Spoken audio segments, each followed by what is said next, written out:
Good morning, kids. It's Uncle Kinder here with your morning rant. And what's the subject of today? The subject of the day is near and dear to my heart. Fascism. Fascism. Let's get a description. It's a political philosophy exalting the nation, sometimes race, above the individual. It stands for a centralized autocratic government headed by a dictatorial leader. Someone who fires the heads of major car companies and, breaks the law by firing inspector generals when the inspector general, nails the dictator's friend for, misappropriating money by having his underlings do political work on school campaigns, run errands, and wash his car. Anyway, run by a dictator.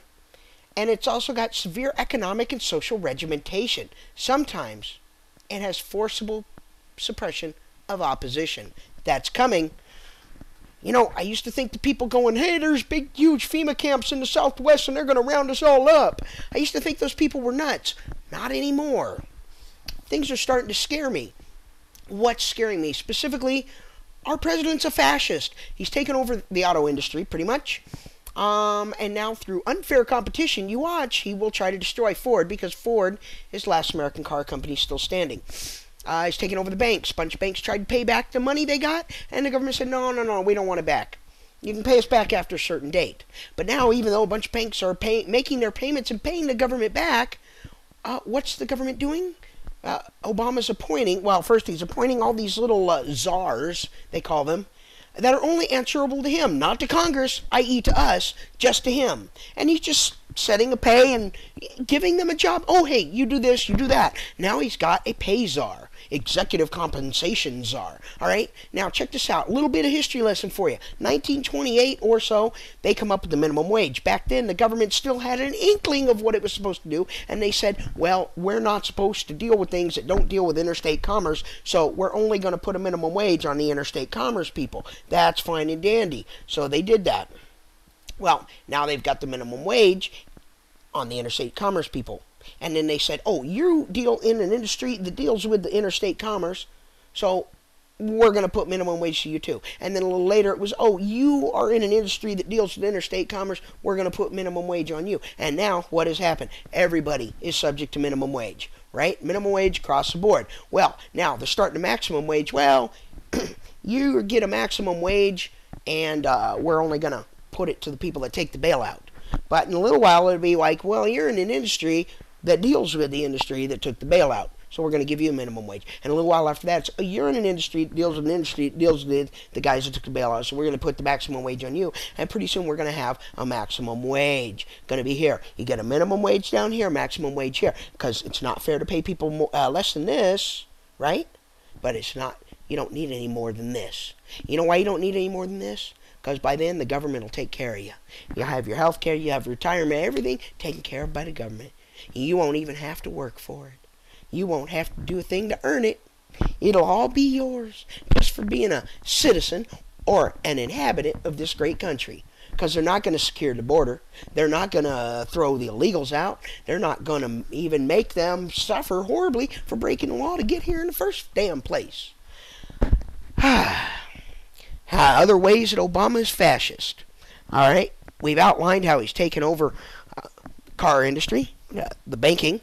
Eventually, they'll be doing our pay. He wants to put more regulation. Yesterday, he said we should have oversight of international banking groups. Okay, Mr. Obama, I'm not going to call you president, you jug-eared freak.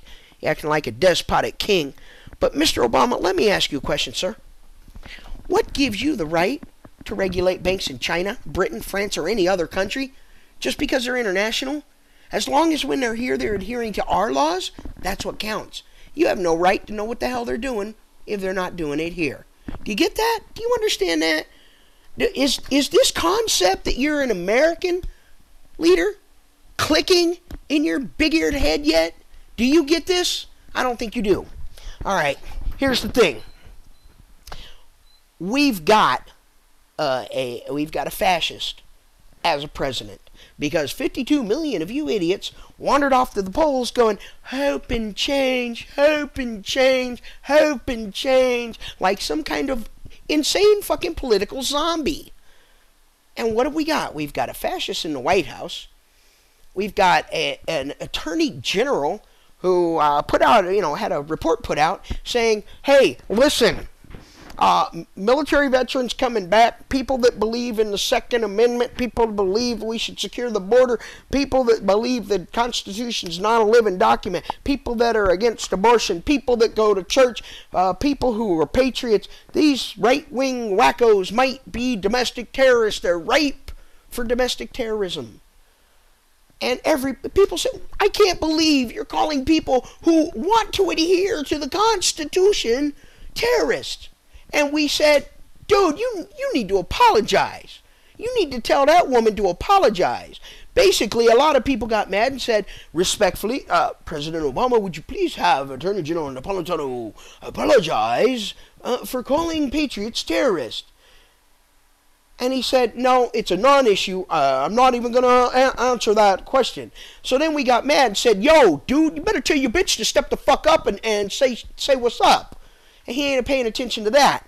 Listen, let me tell you something. This man understands one thing. He's a Chicago street thug. He's like any thug. He's like he's like a thug. He's like a gang member. He's like an Islamic terrorist. He's like anybody that usurps power. He only understands one thing. Force.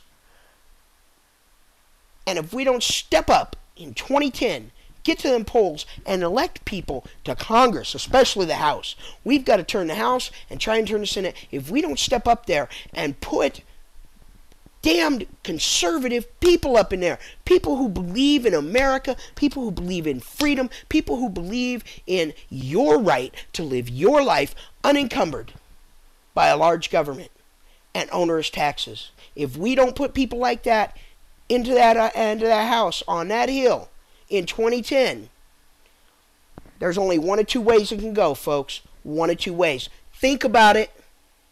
Put your thinking caps on. If you're an Obama voter, I know it's going to hurt. I know you're going to have a hard time. If that's the case, find a conservative. There's plenty of them that are willing to teach you online. I'm probably no longer one of them, but there's a lot of them out there. Find a conservative and say, how can I change my thinking?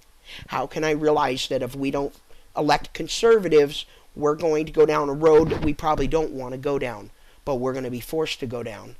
In my next installment, maybe tomorrow, I'll tell you all about that road we're going to go down, and it's, wow. You know what? It reminds me of an old Chinese curse. May you live in interesting times. That road we might have to go down, going to be interesting as hell. This is Skunkle Kender saying, keep your powder dry.